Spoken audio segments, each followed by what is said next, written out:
August 1st, 1943. The morning sun climbed over the Prahova Valley in Romania, casting long shadows across 9 massive refinery complexes that formed the industrial heart of Nazi Germany's war machine. Inside concrete bunker positions surrounding the Astra Romana refinery, Luftwaffe Flak crews performed their morning rituals with the confidence of men who believed themselves invincible. Feldwebel Klaus Richter, a 28-year-old gun commander from Stuttgart, supervised his crew as they cleaned the barrels of their 88mm Flak 37 gun. The weapon represented German engineering at its finest, capable of firing 15 rounds per minute to altitudes exceeding 30,000 feet, with shells that could tear a 4-engine bomber apart with a single direct hit. Richter had commanded this position for 11 months, defending the northern approach to Ploesti's refineries. In those 11 months, his crews had faced exactly 3 air raid alerts. 2 had been false alarms. The third had involved a handful of high-altitude reconnaissance aircraft that fled before his guns could achieve effective range. The defensive network surrounding Ploesti represented the most concentrated anti-aircraft deployment in occupied Europe outside the Reich itself. 237 heavy flak batteries ringed the refineries in concentric defensive belts. Another 315 light automatic cannons filled the gaps with overlapping fields of fire. If you're enjoying this deep dive into the story, hit the subscribe button and let us know in the comments from where in the world you are watching from today. German defensive doctrine for Ploesti assumed one unshakable reality. Enemy bombers would attack from high altitude, between 20,000 and 25,000 feet. At those altitudes, flak batteries could fire predicted barrages, calculating intercept points based on formation altitude, heading, and speed. The mathematics were straightforward. A bomber formation at 22,000 feet, traveling 200 miles per hour, required approximately 30 seconds to traverse the target area. In 30 seconds, Richter's battery could fire 7 shells, each creating a lethal fragmentation radius of 50 yards. Multiply that by 237 batteries, and any bomber formation attempting conventional high-altitude attack would fly through a steel curtain that made success statistically impossible. Intelligence reports reinforced this confidence. German reconnaissance flights over Allied airfields in North Africa had photographed B-24 Liberator bombers with the range to reach Romania from Benghazi. But those photographs showed aircraft configured for standard high-altitude bombing. Nothing suggested the Americans were training for anything other than conventional attacks. Richter's morning on August 1st, 1943, proceeded with routine tedium until 1100 hours, when air raid sirens began their distinctive wail across the Prahova Valley.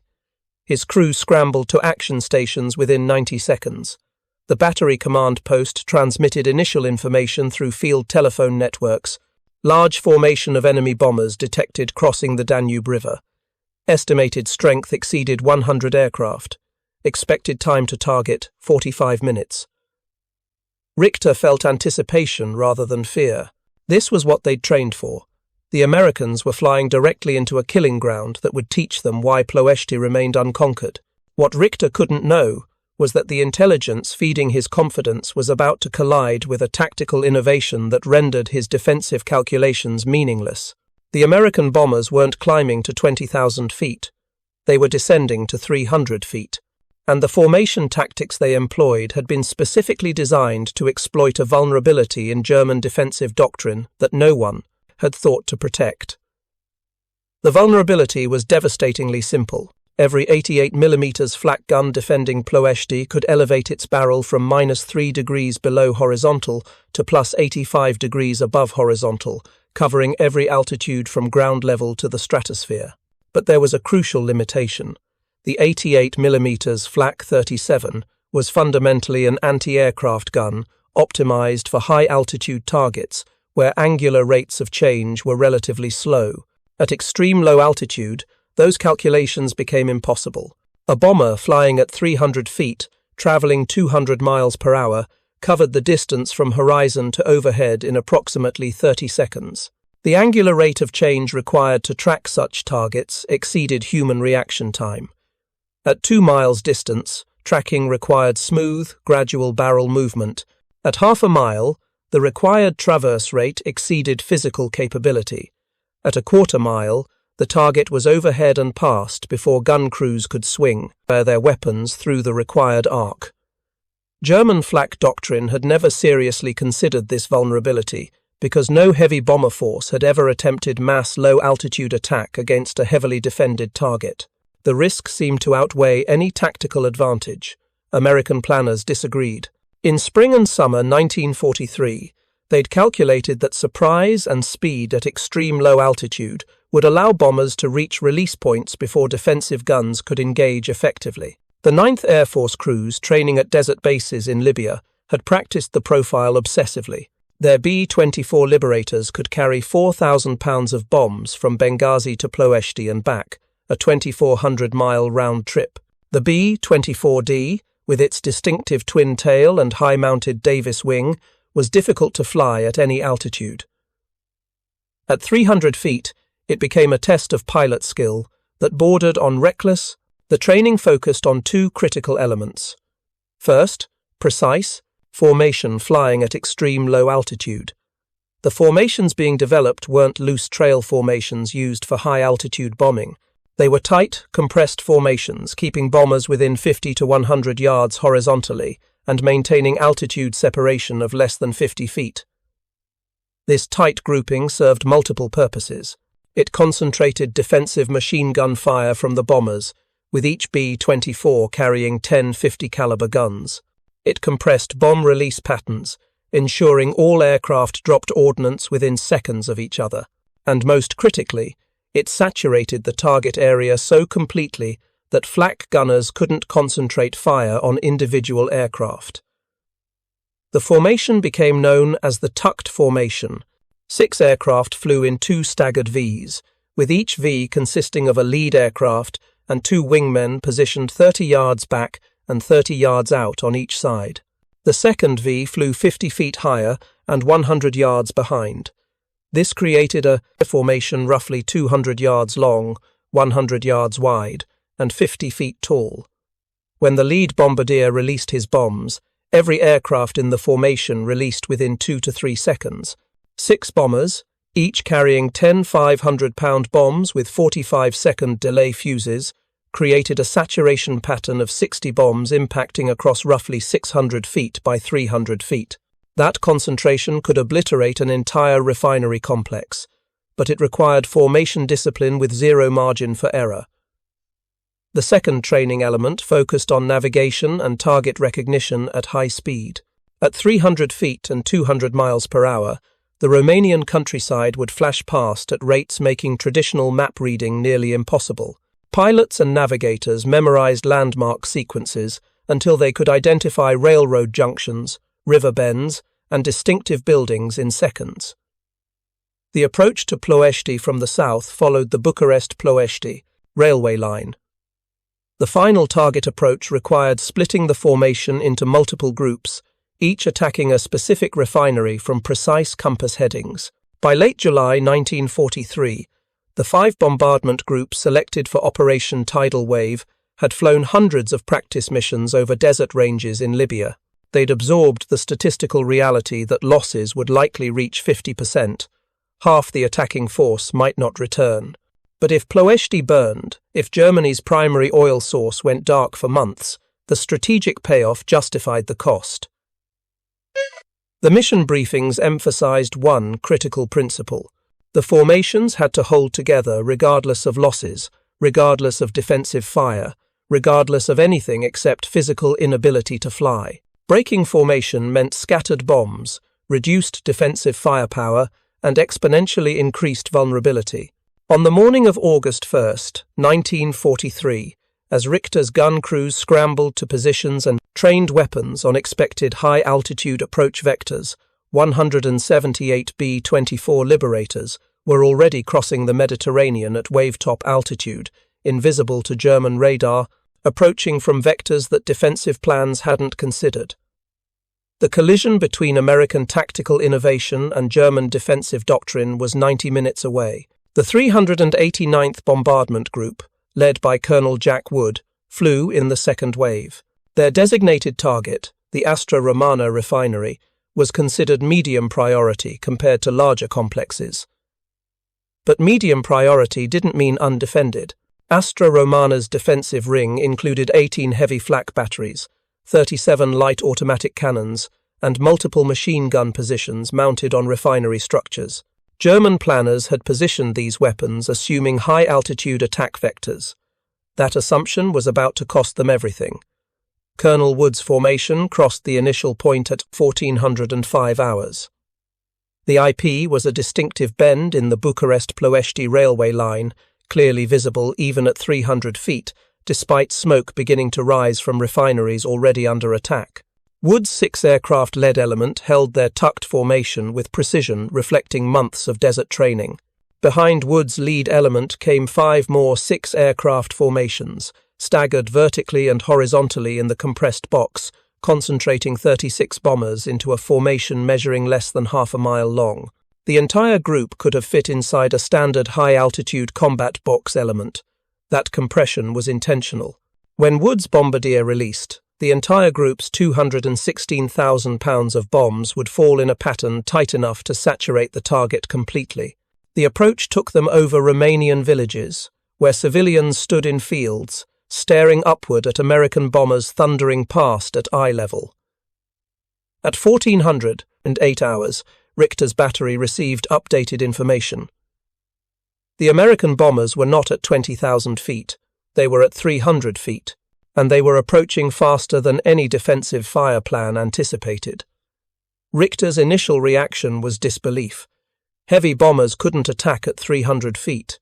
Then he saw them. The first element appeared over the railway line, 3 B-24 seconds in a V formation so low, their propeller wash kicked up dust from the ground. The sight triggered instant comprehension of tactical reality his training had never addressed. His 88mm gun could traverse and elevate fast enough to engage bombers at 10,000 feet, 5,000 feet, even 2,000 feet.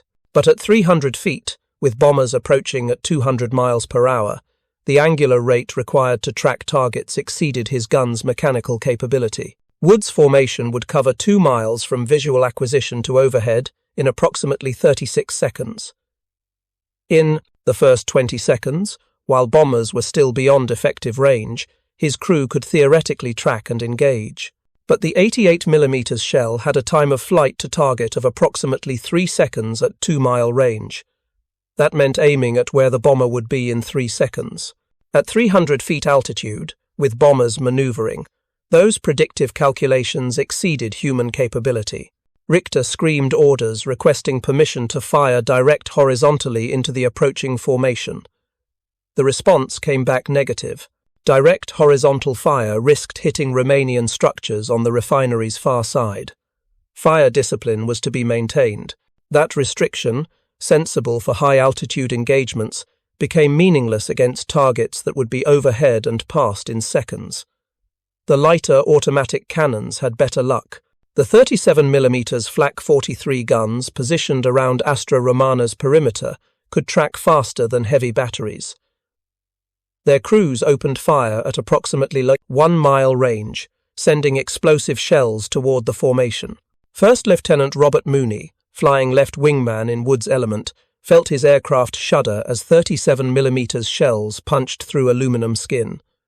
Within seconds, his No. 3 engine began trailing smoke. The engine fire warning light illuminated.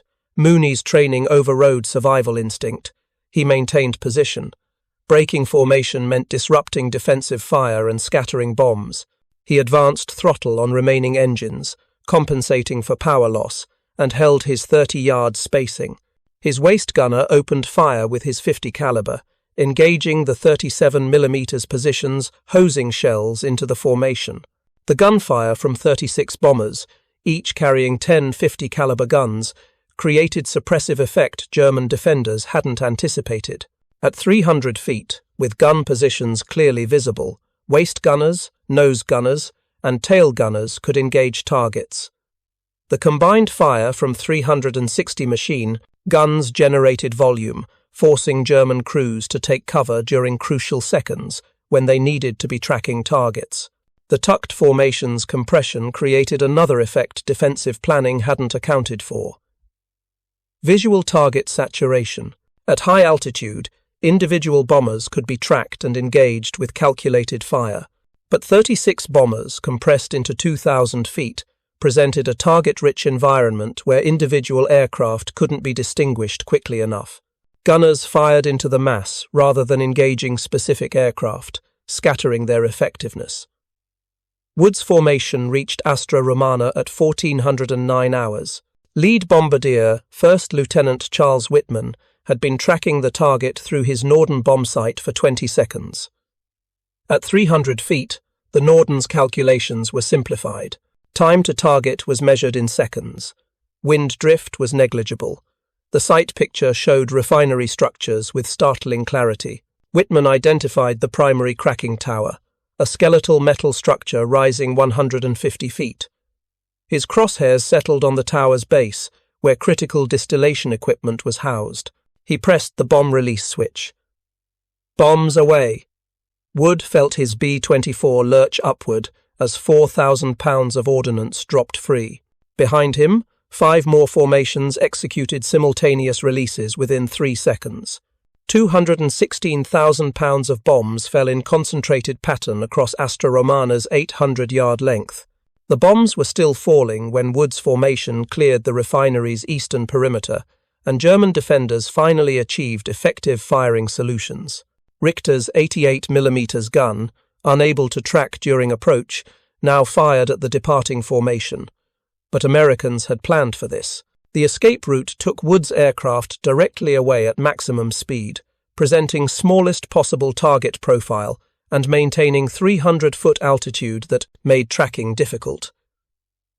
Behind Wood's formation, the bombs began detonating. The 45-second delay had allowed bombers to clear blast radius, but German firefighting crews had rushed toward impact points before explosions occurred.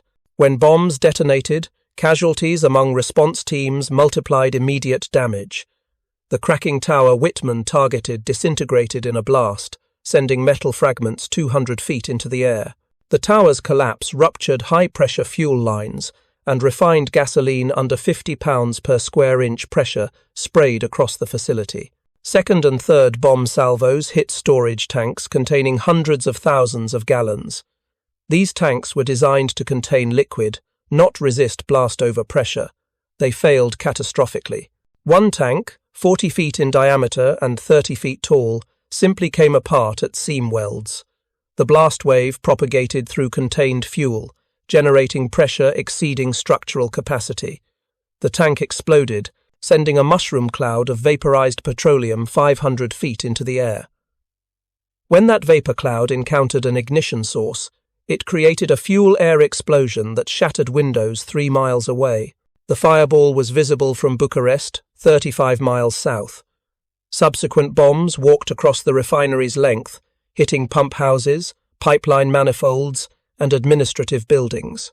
Within 90 seconds of first detonation, Astra Romana transformed from industrial facility into Inferno, generating heat intense enough to ignite secondary fires in structures hundreds of yards away. Richter watched destruction from his gun position with something approaching shock. His battery had fired 18 rounds during engagement. Post-battle analysis would show perhaps 2 shells achieved proximity to target. None scored direct hits. The tucked formation had crossed his entire defensive zone, delivered devastating bomb loads, and escaped before his weapons systems could engage effectively. The tactical innovation had rendered his carefully prepared defensive plans meaningless. Colonel Wood's formation, departing Astra Romana at 300 feet while refinery structures exploded behind them, flew directly into a new threat tactical planning hadn't adequately addressed. Smoke. The refineries burning ahead, hit by earlier groups, were generating smoke columns rising thousands of feet, creating visibility conditions approaching zero. At high altitude, smoke was an inconvenience. At 300 feet, flying at 200 miles per hour through smoke obscuring the ground. Collision with terrain became imminent threat. Wood's pilots transitioned to instrument flight, while windscreens showed nothing but black smoke. Second Lieutenant Frank Bostrom, flying right wingman in Wood's lead element, lost visual contact with his leader within seconds of entering smoke. Formation integrity became physically impossible when you couldn't see the aircraft you were following. Bostrom had two choices: maintain heading and altitude, trusting Wood's formation was ahead in the smoke, or climb, breaking into clear air, where he could re-establish visual contact. He climbed. The decision probably saved his life, but it shattered formation integrity. When Bostrom's B-24 popped out at 1,000 feet, he found himself alone. Wood's formation had continued at 300 feet on instruments. Bostrom's aircraft, now separated and exposed, became an individual target for German fighters. Romanian IAR-80 fighters pounced on isolated bombers with devastating effect. Bostrom's tail gunner opened fire as two IAR-80 seconds closed from rear quarter. His 50 caliber guns scored hits on the lead fighter, which broke away trailing smoke, but the second fighter pressed attack, firing 20mm cannon shells, punching through the B-24's vertical stabilizer and rudder. Bostrom fought to maintain control as the aircraft yawed violently. He managed to dive back into smoke, accepting zero visibility as preferable to fighter attack, and navigated on instruments toward the rally point. He made it. But 23 other B-24 seconds from the Ploesti raid didn't. If you find this story engaging, please take a moment to subscribe and enable notifications. It helps us continue producing in-depth content like this. The tactical success of the tucked formation at Astra Romana and other refineries became apparent within hours. Reconnaissance aircraft flying over Ploesti the following day photographed destruction exceeding optimistic predictions.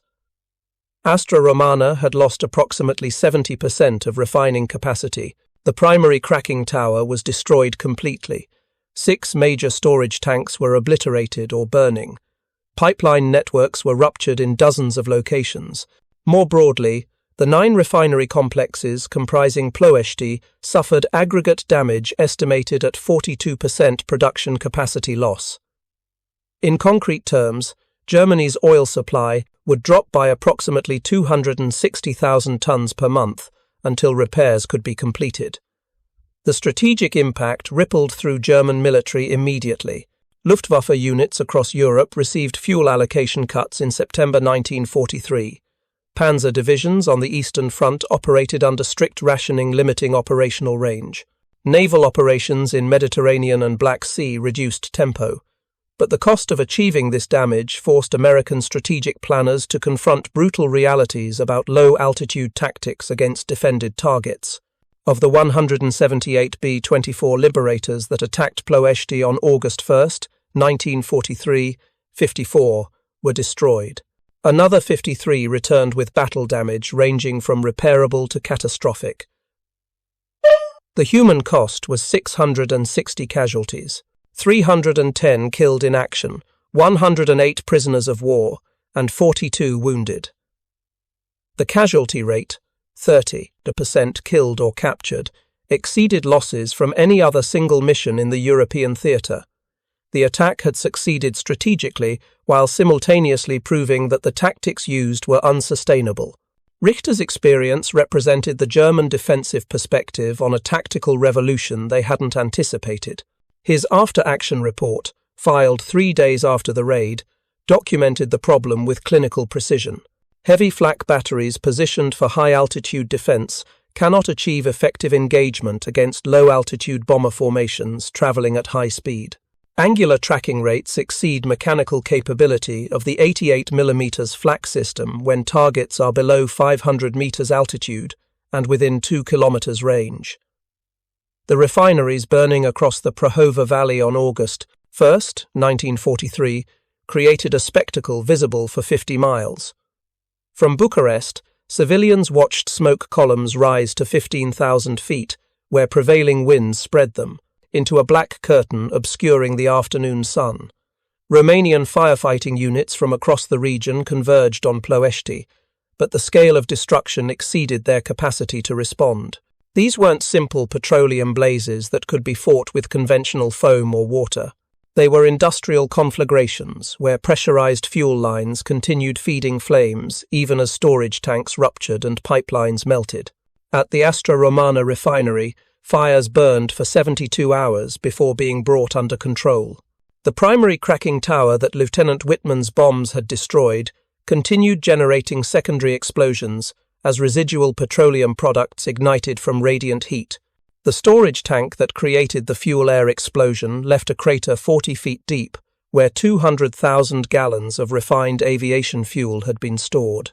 The blast had been so violent that tank fragments were found embedded in structures 600 yards away. German technical experts arrived at Ploesti within 24 hours, not to fight fires, but to assess reconstruction requirements.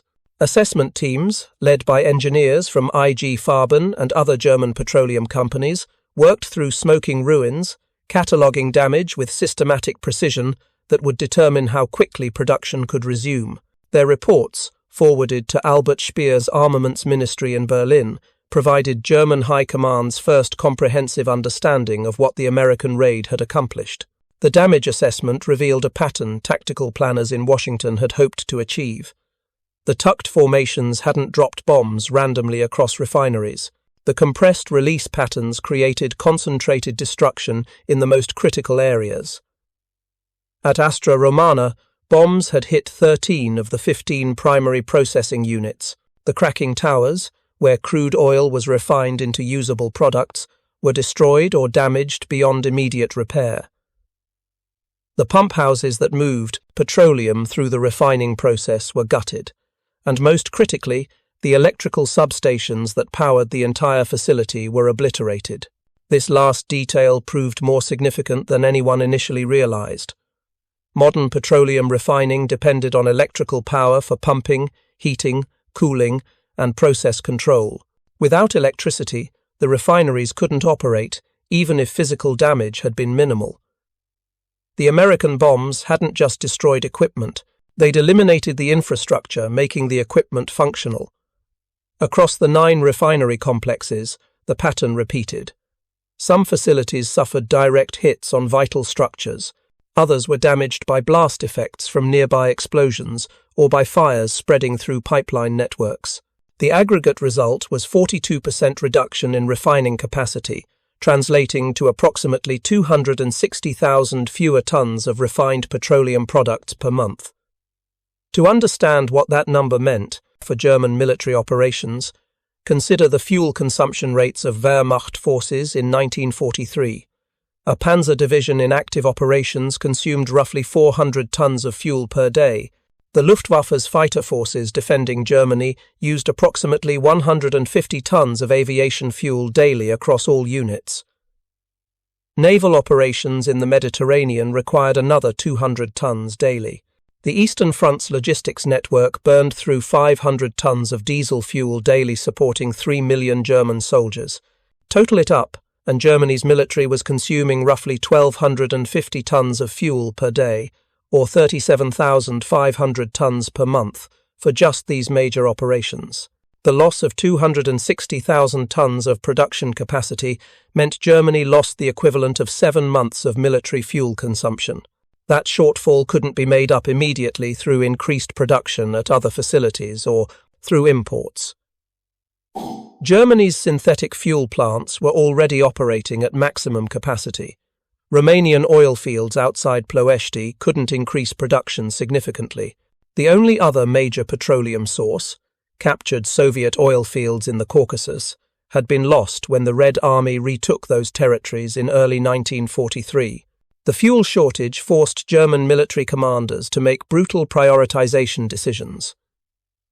Luftwaffe fighter units defending the Reich received top priority, ensuring they could continue intercepting Allied bomber raids. Panzer divisions on the Eastern Front received reduced allocations, limiting operational mobility and making large-scale counter-offensives more difficult.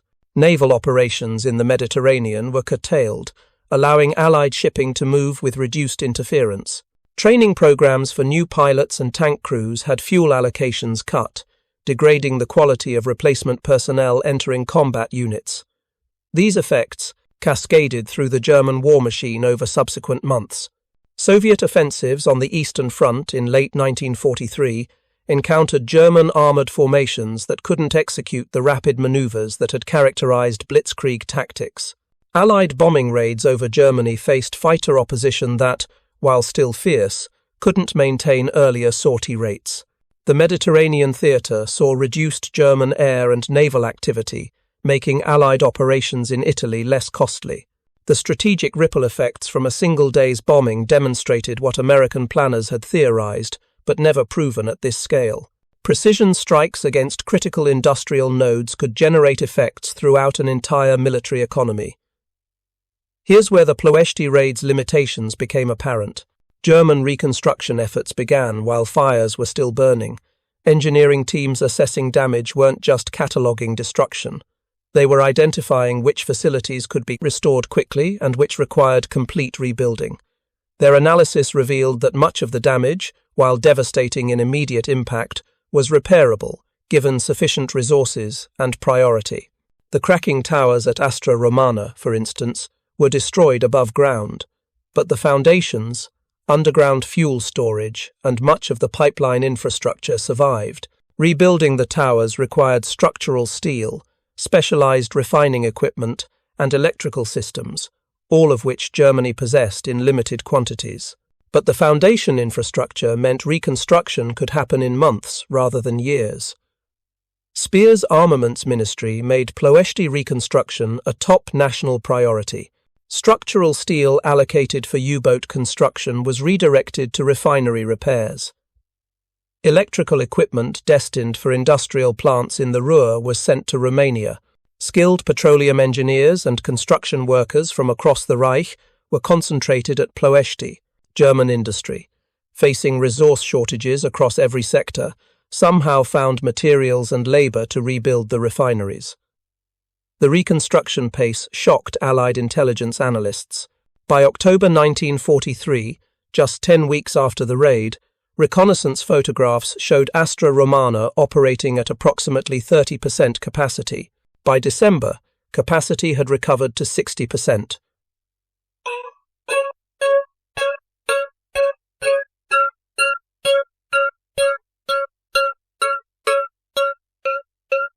By March 1944, the facility was producing at 85% of pre-raid output. The other refineries followed similar reconstruction timelines. This recovery rate meant the strategic effect from Operation Tidal Wave, while significant, was temporary. The fuel shortages that hampered German operations in September and October 1943 eased by November. By spring 1944, Ploesti was again producing nearly as much refined petroleum as before the August raid. The lesson was clear and painful. Single strategic bombing raids, no matter how successful, couldn't permanently eliminate industrial targets, as long as the enemy possessed resources and will to rebuild. Sustained campaigns, repeated attacks over months that prevented reconstruction and continuously degraded capacity, were the only way to achieve lasting strategic effects through air power. This realization transformed American bombing doctrine for the war's remainder. When the 15th Air Force, operating from Italian bases after September 1943, received orders to attack Ploesti again, they didn't plan another low-altitude raid.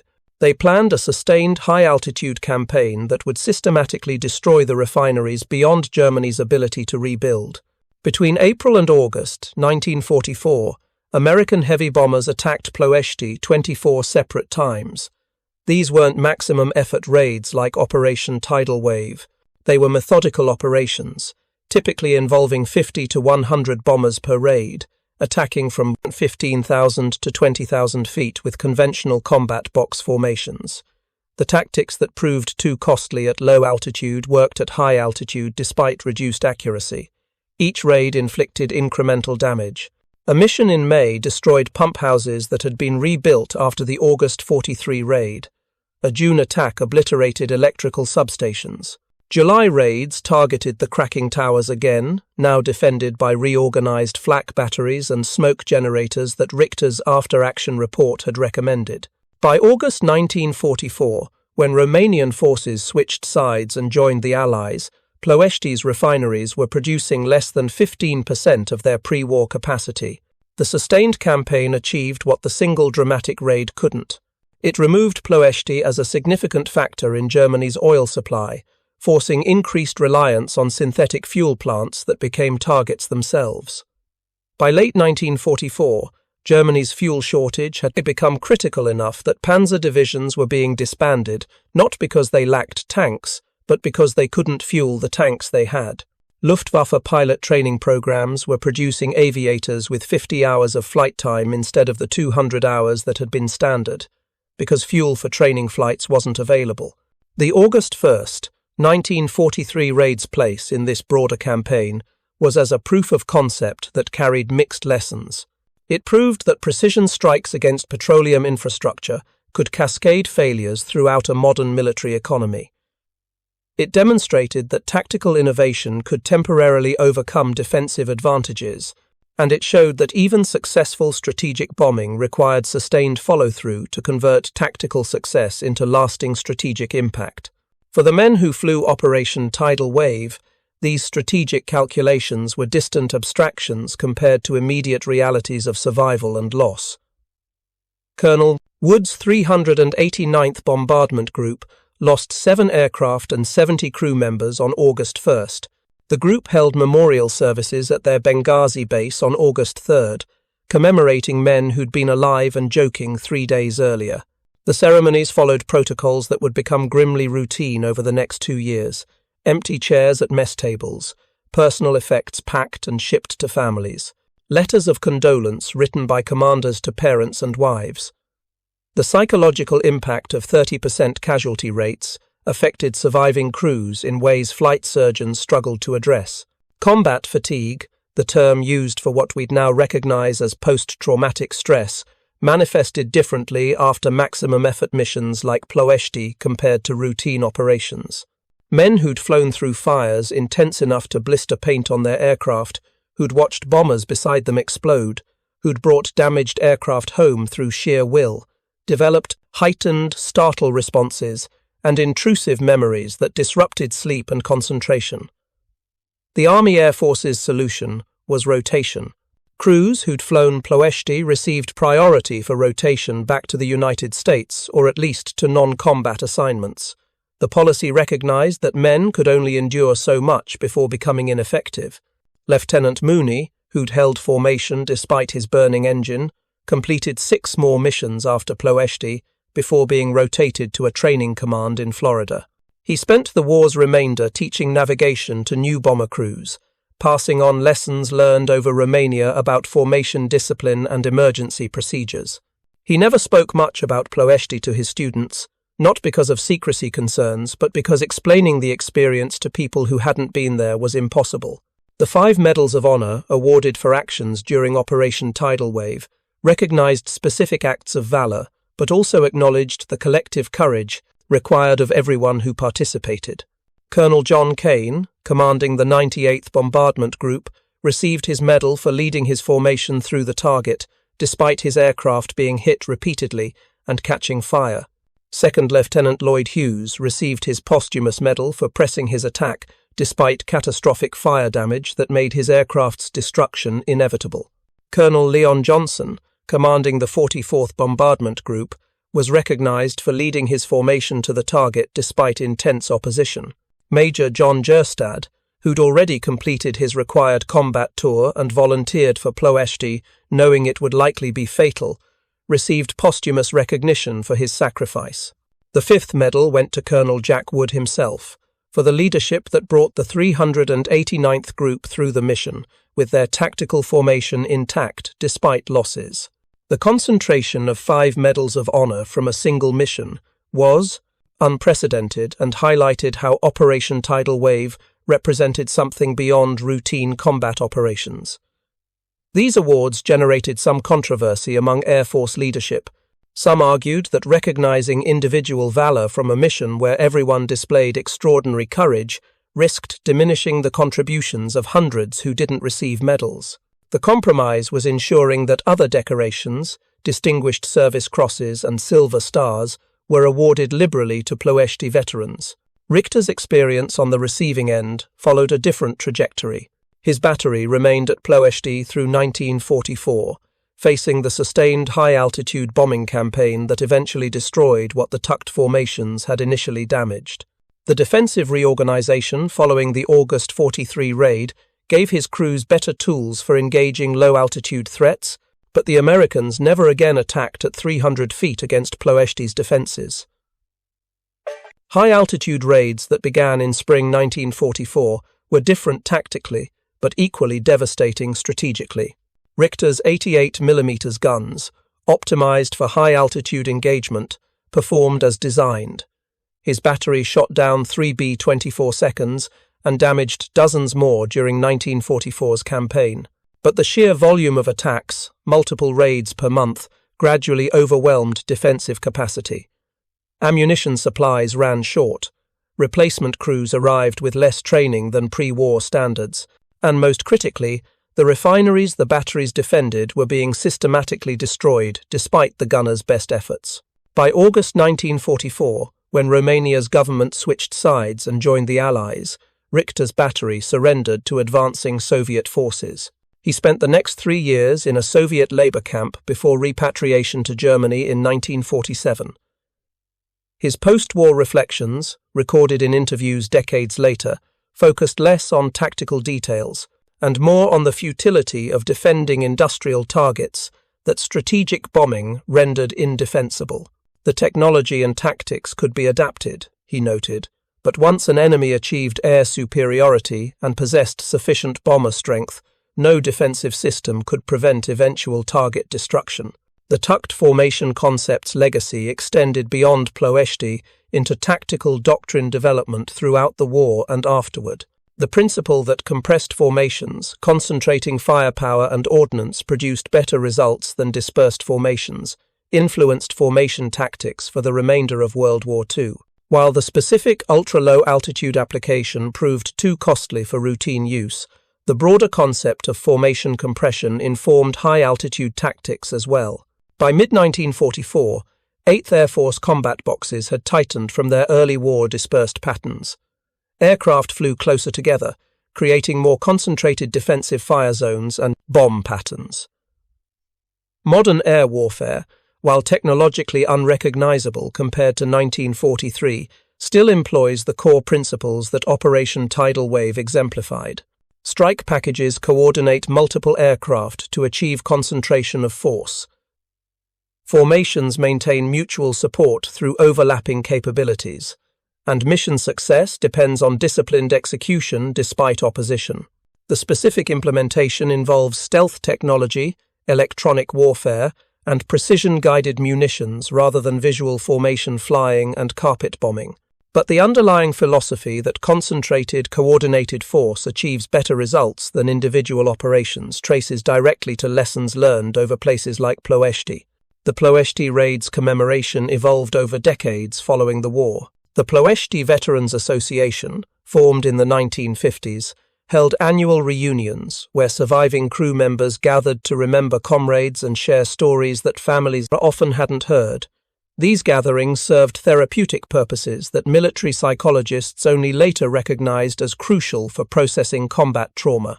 Men who'd internalized their Ploesti experiences for years found that sharing them with others who'd been there provided validation and understanding impossible to achieve otherwise. The scholarly historical assessment of Operation Tidal Wave has evolved beyond simple success or failure categorizations into nuanced analysis of what the mission revealed about strategic bombing's capabilities, limitations. The raid succeeded tactically in hitting its targets with unprecedented precision at extreme low altitude. It succeeded operationally in reducing Ploesti's production capacity by 42%, but it failed strategically in achieving lasting effects because single raids couldn't permanently destroy targets that possessed reconstruction capability. This mixed verdict applies to much of the strategic bombing campaign. Tactical and operational successes, measured in targets destroyed and bombs on target, were frequent. Strategic success, measured in permanently removing industrial capacity or forcing enemy capitulation, required sustained campaigns that eventually wore down both targets and defenders. The Ploesti raid's contribution was proving that precision strikes could work, establishing baseline effectiveness metrics and identifying what follow-on operations would be needed. The human dimension of these strategic calculations remains uncomfortable. The 660 casualties from August 1st, 1943, were real people with families, futures, and potential that ended in Romanian wheat fields or over burning refineries. The German and Romanian defenders, killed by bombs and strafing, were equally real. The civilian casualties from bombs that fell outside the refineries, an inevitable consequence of combat operations, represented collateral damage that strategic planners accepted as unavoidable. Modern assessment of these human costs struggles with the same calculus that 1943 planners faced.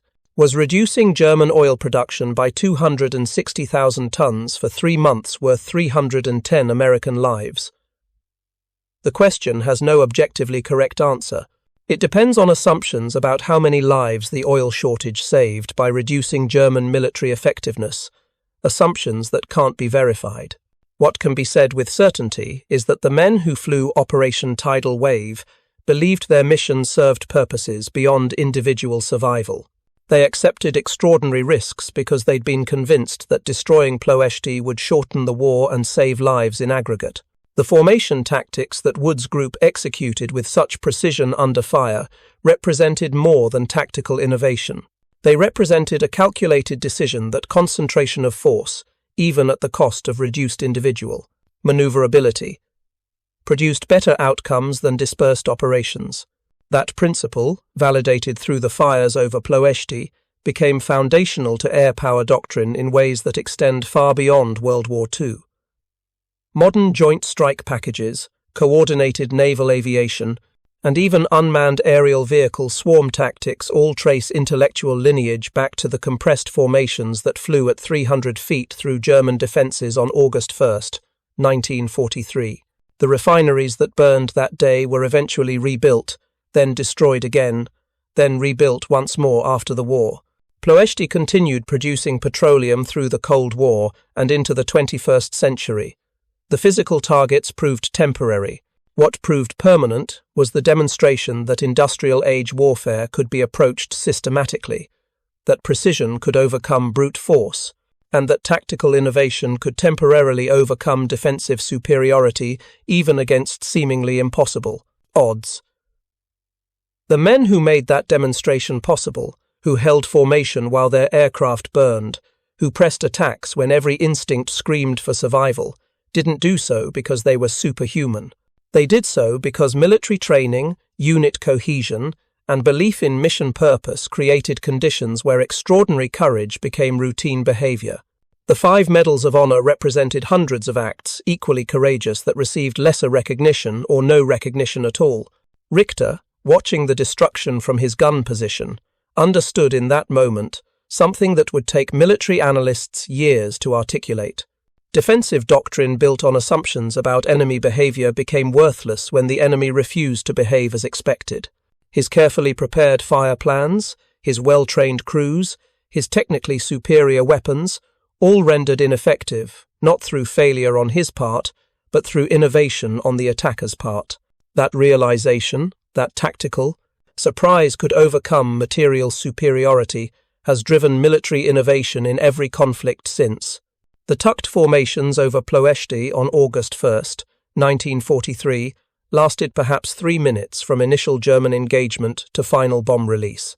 3 minutes that cost 660 American casualties, killed or captured dozens of German and Romanian defenders, destroyed 42% of Nazi Germany's primary oil source, and established principles of air warfare that remain relevant 80 years later.